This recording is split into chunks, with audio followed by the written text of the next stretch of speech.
It started with my grandparents. Both of them were avid gardeners, and I spent an awful lot of time with them when I was growing up.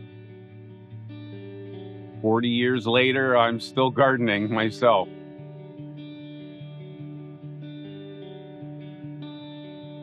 Well, we moved here in the fall of 2006, and the idea was to start a nursery, and we still have the nursery where we propagate plants and we ship them across Canada, a little bit into the United States still. Over time, we've just been evolving into the point where now the gardens are kind of taking on their own life, and even my direction professionally is shifting towards more the gardens. In 2010, I think I made the official commitment in my mind that I'm going to actually build a garden, and they were laid out shortly after and planted.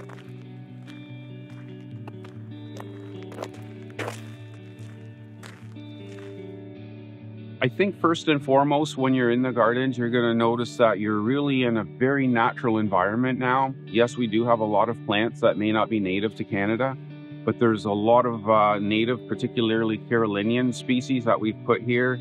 And it doesn't take too long to see them and notice the wildlife that is living here in part because of those plantings.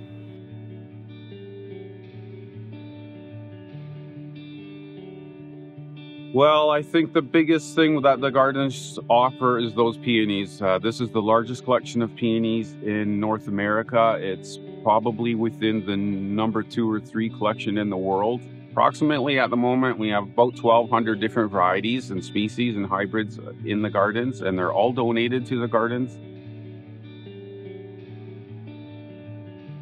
I enjoy having people here, and I love having students, especially from horticultural schools, coming in from university and the colleges.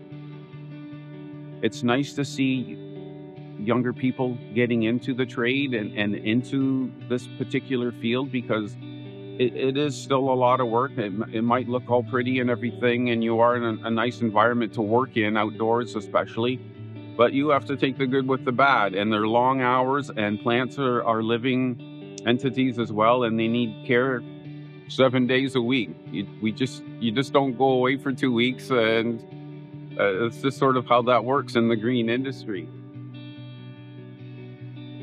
I was a musician or a composer long before I started gardens. I almost made a career of it.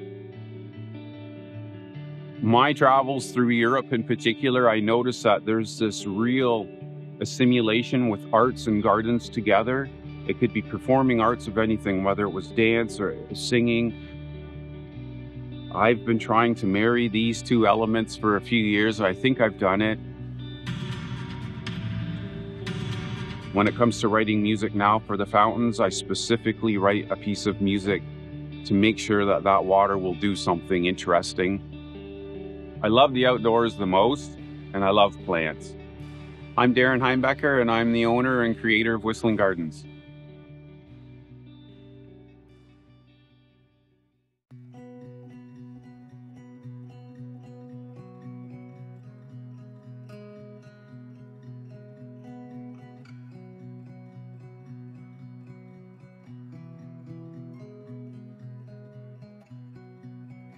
We saw this place on a digital ad, actually, and we were sitting at home and we just were awestruck. We just couldn't wait to come and see it.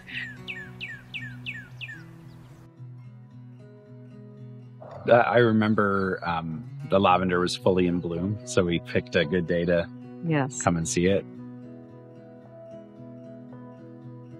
I fell in love with all of it. Like, it was really hard to just fall in love with one thing because there's just so much beauty everywhere. I was so excited to learn about the lavender and to learn about the grapes, and then to taste the wine and to taste the cider and to try the products, and then to go in the house and then to hear the history and to walk out, to the great big large pond, and then to see the birds at the wetland. Like, it was just its own story unfolding, just every moment, every second, every moment that we came here and explored. It was like a dream unfolding, like a really, really amazing dream unfolding. We came in and bought, I think, one of everything, and just went home and opened one after the other and giggled to ourselves because they just kept getting better and better. And we didn't have a dud in the lineup. And so we'd open this bottle and then we go, oh my gosh, this thing is so good. And then that was really exciting to sort of get to feel that pride and go like, oh, I could own this. Our 10-year vision is to have an environment where we have so much diversity that we're able to, walk through and be able to pick food as we're walking and talk about all the diversity of plants and have them identified and have people learning. Part of our vision is to keep bringing that back, like talk about the forest, talk about why we're missing parts of the forest, talk about, the soil web and what's going on underneath of us and where does our food come from. When you own land, it's essentially like printing your own money because you can have food, you can grow your own food.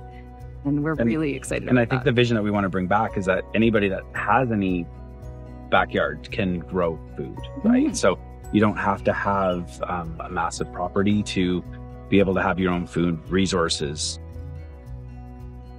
When you say the word sustainable, we actually want to push the limits of that and say regenerative and correct the language now because we feel that sustainable is something that we've kind of missed the boat on, like society has. We need to start looking at practices now that where we're giving back. We're not just taking to make it sustain itself. We're actually we're giving back to the environment. Corey brings up a good point about the sustainable agriculture, and that was a great concept in the 1990s. In today's world, we're too far past that point. The soils are degraded, and they're not in great shapes, and the area around them are not in great shape. And so there is a system that we can follow to get things back in order, but it's concentrating on the entire ecosystem.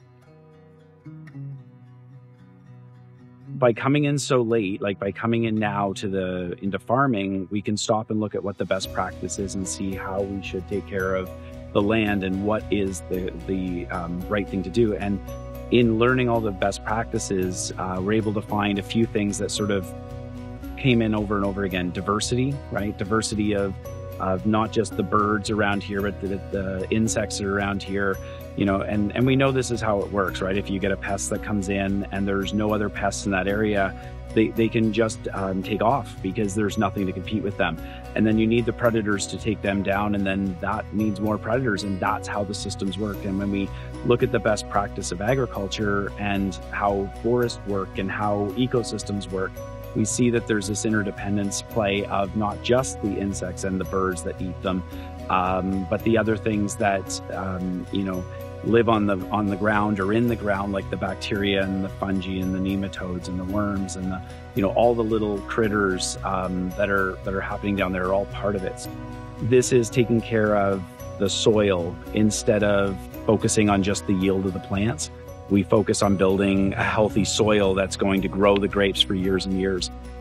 When we start to do all of our public education pieces here, actually, we have plans to talk about water conservation.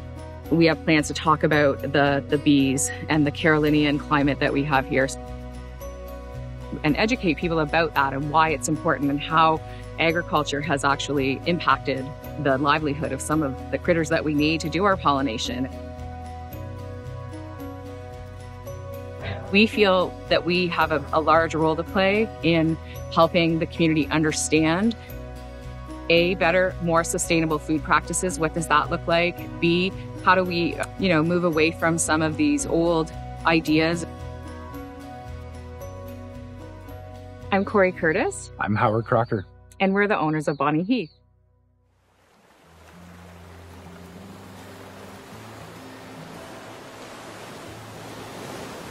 I'm definitely not a morning person, but anytime that I actually get my butt out of bed early and come down here to Long Point and watch that sunrise, I'm like, oh my God, this is so worth it.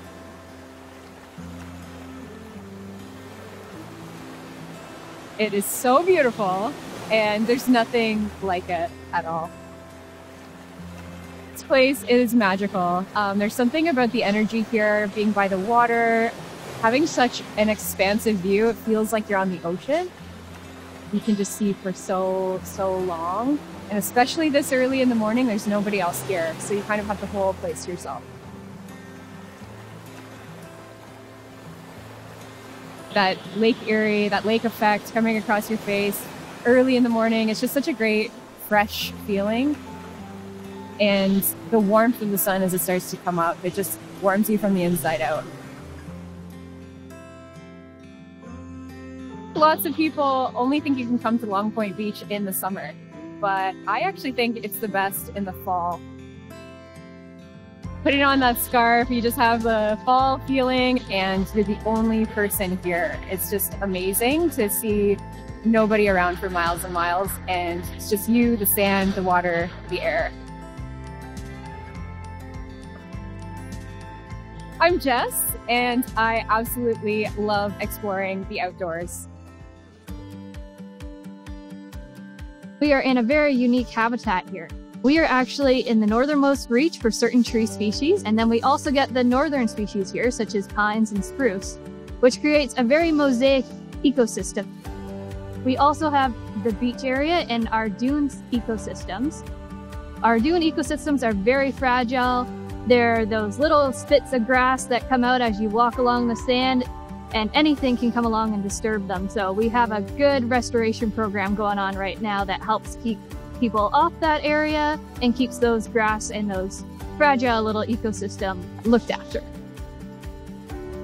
Typically we have families come and show up and enjoy usually a weekend away or a nice week away, but we do get a fair amount of solo people come in for a trip, just couples coming in. We get a whole bunch of birders and naturalists either coming in for the day or staying for longer during the migration period.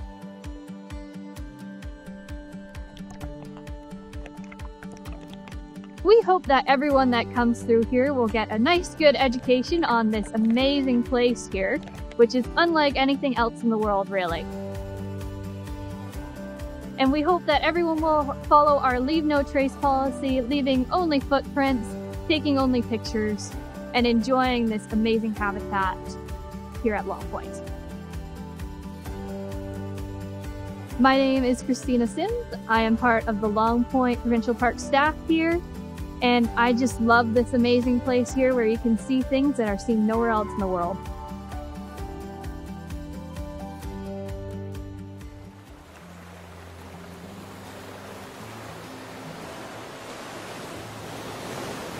It actually takes all your worries away.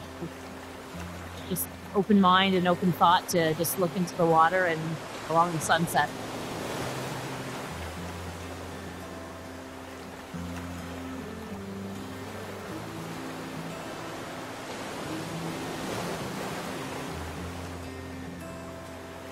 This beach goes on and on forever. You can walk a long distance. Even if there is a lot of people here in the summer, there's still lots of room. It's nice to come out here with your kids or by yourself or with friends and just get away from the busyness. I'm Tanya, and I like to come and check out the different areas in Long Point.